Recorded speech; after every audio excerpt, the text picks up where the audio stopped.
Good morning viewers, আজকে আবার নিয়ে আসলাম এক লাঞ্চের নতুন রেসিপি। দেখতেই পাচ্ছেন এখানে কি আছে। তো বলে দিচ্ছি একবার রেসিপিটার নাম। সেটা হচ্ছে শোল মাছের তেল ঝাল। তো এর মধ্যে শোল মাছ যেহেতু বলেছি, তার মানে শোল মাছ তো লাগবেই। এটা আমি হলুদ লবণ দিয়ে আগের থেকে মেখে রেখেছি, ম্যারিনেট করে রাখা।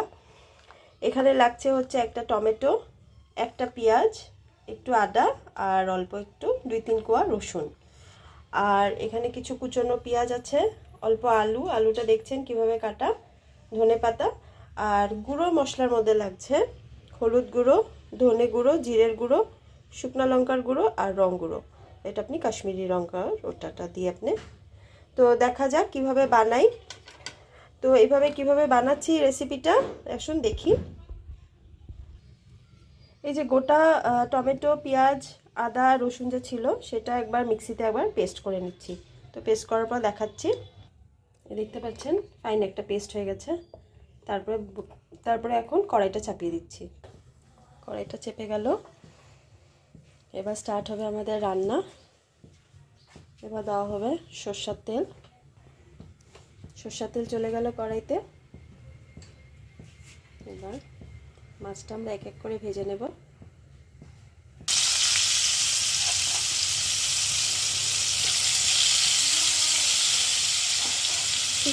শোল মাছ বেশি ছিল না, কয়েকটা ছিল ঘরে, তো ভাবলাম ওটাই একটু তেল ঝাল করে নিই। পিসটা দেখতে পাচ্ছেন কীরকম করে কাটা, এইভাবেই কাটবেন শোল মাছটা। আপনারা চাইলে বড় করেও দিতে পারেন, এটাতে তেল ঝাল।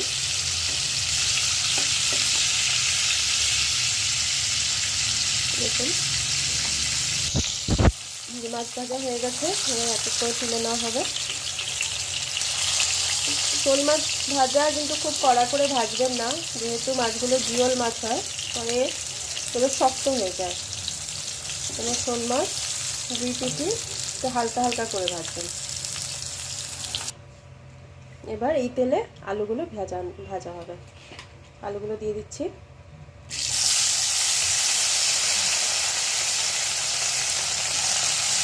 আলুগুলো হলুদ লবণ দিয়ে মেখে রাখা হয়েছিল।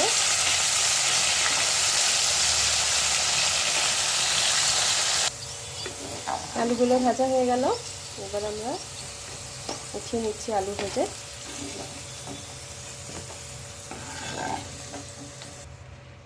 এই তেলে এখন আবার কুচনো পেঁয়াজগুলো দিয়ে দিচ্ছি। পেঁয়াজ যে কুচিয়ে রাখা হয়েছিল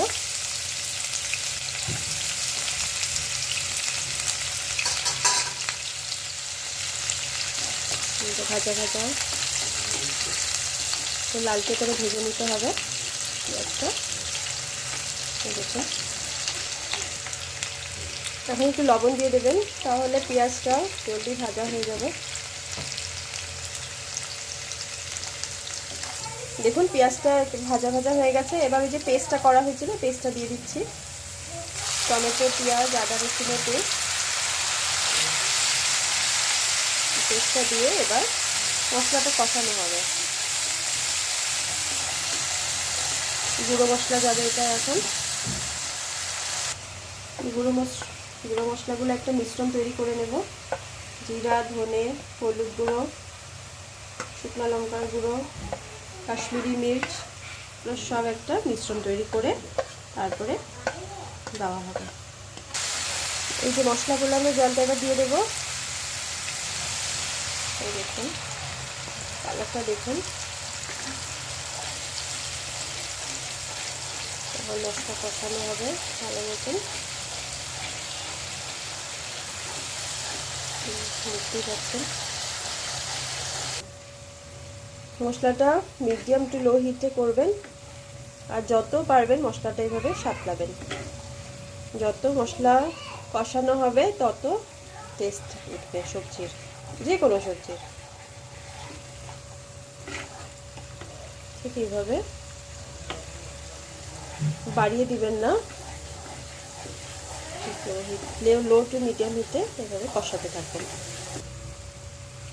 এই দেখুন মশলার থেকে তেলটা ছেড়ে এসছে, দেখতেই পাচ্ছেন। এই পর্যায়ে এখন জলটা দিয়ে দেব।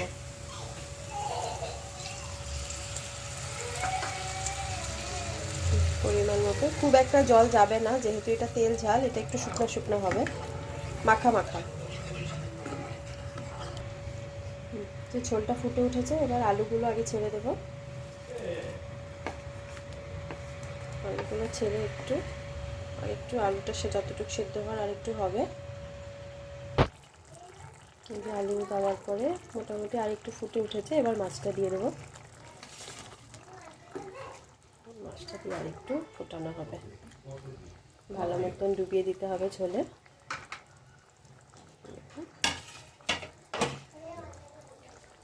দেখতে পাচ্ছেন, তারপর সামান্য একটু চিনিও দেওয়া হবে এর মধ্যে।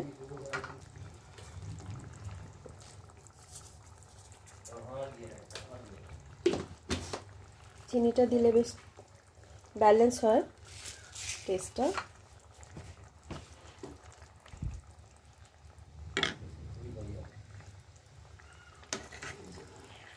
এই দেখুন, এভাবে আর একটু ফুটা হবে, এবার মাছটা একটু ফুটবে। যে আপনারা একটু লবণটাও দেখে নেবেন, যদি কম হয় একটু দেবেন, আপনারা স্বাদ মতো আপনারা যেভাবে লবণ খান ওইভাবে আপনারা বুঝে দেবেন। একবার দেখে নেবেন আলুটা গলেছে কিনা। এখানে আলুটা গলে গেছে।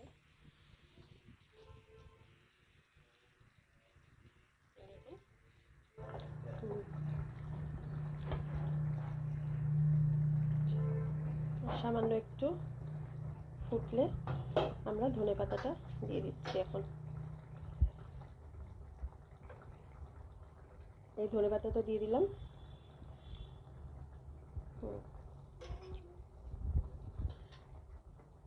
কত ভালো লাগছে দেখুন দেখতে।